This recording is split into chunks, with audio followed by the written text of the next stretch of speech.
In February 2026, the Congressional Budget Office moved a single number. They changed the date from 2033 to 2032. 1 year. That's all. But that 1 year represents the moment the Social Security Trust Fund hits zero and an automatic benefit cut begins. Not a hypothetical cut, not a political threat, an automatic reduction built into the structure of the law itself. The CBO's own model shows that cuts starting at 7% in 2032 and deepening to an average of 20% per year from 2033 through 2036. For the average retired couple receiving $3,208 a month right now. That's a loss of more than $10,700 a year. And here's what should genuinely concern you. Over a third of Americans approaching retirement are preparing for this in the single most expensive way possible. They're making a decision right now that they believe protects them, and the math says it does the opposite. Before we're done, I'm going to show you exactly what that decision is, why it backfires, and the one number you can check on your own Social Security statement that will tell you whether your current plan can survive what's coming. But first, let's make sure we're looking at this clearly. Because the most common reaction people have to Social Security headlines is also the most dangerous one. The reaction is it won't really happen. Congress will step in. They always do. And there's history behind that belief. In the early 1980s, the trust fund was months away from running dry. President Reagan appointed the Greenspan Commission. Congress acted. Benefits were saved. So the instinct to say they'll fix it again isn't irrational. It's informed by precedent. But here's what that comparison leaves out. And this is the part most people miss. In 1983, the funding gap that needed to be closed was 1.8% of taxable payroll. That was the size of the problem the Greenspan Commission solved. The Penn-Wharton budget model, one of the most respected economic modeling teams in the country, ran the numbers on today's gap. It's 4.75% of taxable payroll. That is more than 2.5 times larger than the last crisis Congress solved. To close it purely through payroll taxes, the rate would need to go from 12.4% to over 17%. Think about that for a moment. The fix this time is not the same size as last time. And the Congress attempting it is far more divided than the one that passed the 1983 reforms with bipartisan support within months of the deadline. So yes, Congress may act. In fact, Congress probably will act eventually. But here's the question that matters more than whether they act. It's what that action looks like. Because the word fix implies everything goes back to normal. That is almost certainly not what happens. Every serious proposal on the table right now involves some combination of benefit reductions, tax increases, a higher retirement age, or formula changes. Some proposals cap benefits for high earners. Some raise the full retirement age to 68 or 69. Some lift the payroll tax cap so earnings above $184,500 are taxed again. All of them change the math, not just for the system, but for you personally. The question is not whether Social Security survives. It will. The question is whether the Social Security you planned your retirement around is the same Social Security you'll actually receive. Now, let me introduce you to someone I'll call Ray. Ray is 62, a retired construction supervisor outside Phoenix.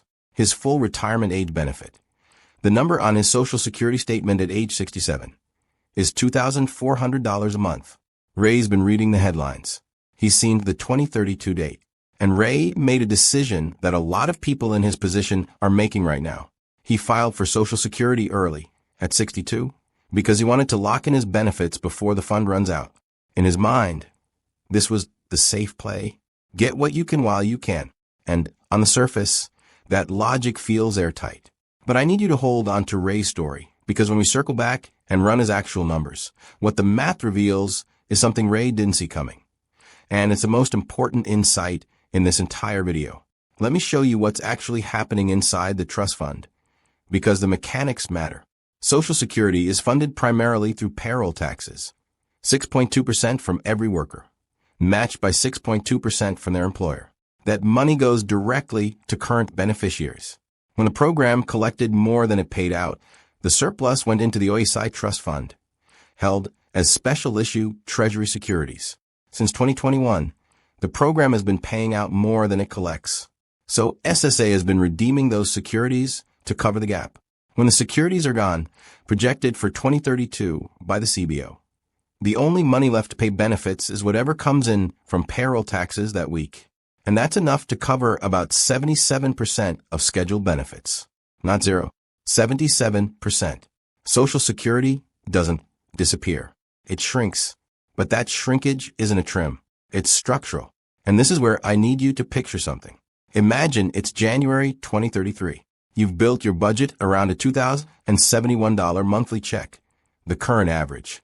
You've planned your groceries, your medications, your heating bill, your car insurance around that number. Now subtract 28%. Your check drops to $1,491. That's $580 a month you planned on and now don't have. That's not an abstraction. That's your Tuesday. Now here's where the conversation shifts. A 2025 survey by Schroders found that 36% of pre-retirees plan to claim Social Security before age 67. And the second most common reason at 36% was fear that Social Security would run out of money, and why the version of Social Security you retire with may look structurally different from the one your parents knew. If you want to be ready for that conversation, subscribe now. And if this video shifted how you're thinking about your own timeline, tell me in the comments. Have you already claimed? Are you waiting? Are you running the numbers differently now? Because every perspective you share makes this conversation sharper for the person who watches next. The trust fund is a math problem. Your retirement is not. Your retirement is the life you built. And no projection on a government spreadsheet changes what that life is worth. At 70, delayed retirement credits boost your benefit by 24% above your full retirement age amount. That $2,000 becomes $2,480. Apply the same 28% cut. You're at $1,786. That's $778 more per month than the person who claimed at 62. Over a year, that's $9,336 in additional income. Over 10 years, it's more than $93,000. Once you see that math, you can't unsee it. Claiming early doesn't protect you from a benefit cut. It compounds your exposure to it. Now, I want to be careful here because the decision of when to claim Social Security is deeply personal, and there are real situations where claiming early is the right call. If you have a shortened life expectancy, if you have no other source of income, if you need the cash flow to keep a roof over your head, those are legitimate reasons to file early, and no one should feel judged for that. But if you're claiming early because you believe Social Security is about to vanish, that belief is factually wrong, and it's costing you money in the exact scenario you're trying to protect yourself from. The program doesn't disappear. It pays about 77 cents on the dollar, and the higher your base benefit, the more those 77 cents are worth. And this is where we need to pause and talk about something that makes this conversation uncomfortable. Nearly half of American retirees rely on Social Security for most or all of their income. This isn't because they failed to plan. For many workers, wages simply didn't leave room for significant savings. And a 28% cut to someone living on $1,500 a month isn't an inconvenience. It's a crisis. It's choosing between medication and meals. It's one unexpected car repair away from a decision no one should have to make. So when I talk about preparing for a potential cut, I want to be honest. Not everyone has the same set of tools. For some people, the only preparation that matters is making sure Congress hears from them. And for everyone, regardless of income, understanding what's actually happening gives you more power than pretending the problem doesn't exist. Now let me give you 3 things you can do right now. Not in 2031, not when you hear it on the news right now. First, log into ssa.gov/myAccount and look at your estimated benefit at 3 ages, 62, 67, and 70. Now multiply each of those numbers by 0.72. That's what a 28% cut would leave you with. Which of those 3 numbers can you build a life around? That single exercise will tell you more about your retirement readiness than any headline. Second, if you're not yet claiming, revisit your claiming strategy with the assumption that benefits could be reduced. Most financial planning tools, including free ones, now allow you to model a benefit. Run your plan at 80% of your projected benefit. If the plan survives, you have flexibility. If it doesn't, you have 6 years to adjust.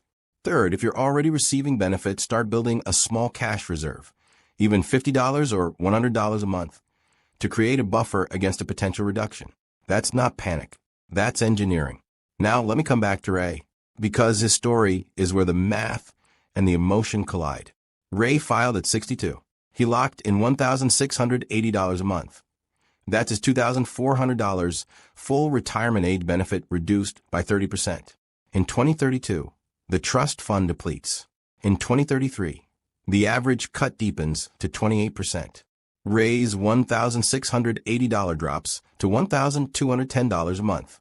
Now compare that to what Ray would have received if he'd waited until 70. At 70, his benefit would have been $2,976. His $2,400 plus 24% in delayed retirement credits. Even after a 28% system-wide cut, that's $2,143 a month. The difference between Ray's two possible futures is $933 a month. That's $11,196 a year. Over 15 years of retirement, that gap exceeds $167,000. Ray didn't make a bad decision because he's careless. He made it because the information he was working with was incomplete. He heard the fund is running out and interpreted it as the money is disappearing. It's not disappearing. It's being reduced. And when something is being reduced by a percentage, the size of the thing it's reducing from is the most important variable you control. I want to leave you with something worth sitting with.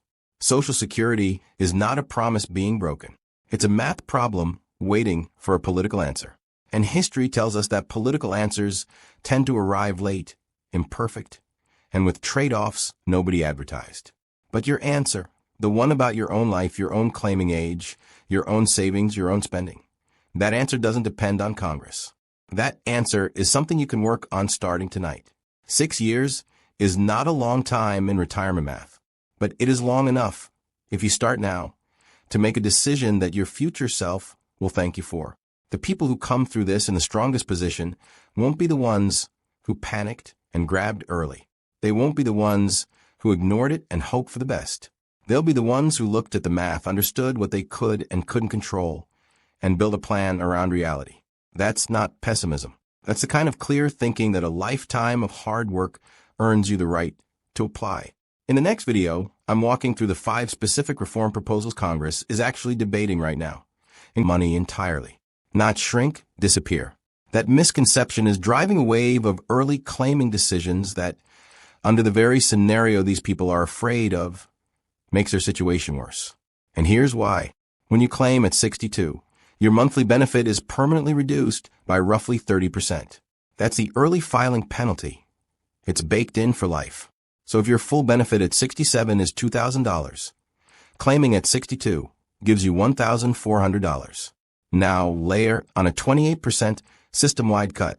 That $1,400 drops to $1,008. You've now lost nearly half your benefit through a combination of 2 reductions, one you chose and one the system imposed. But what if you'd waited until 70 instead?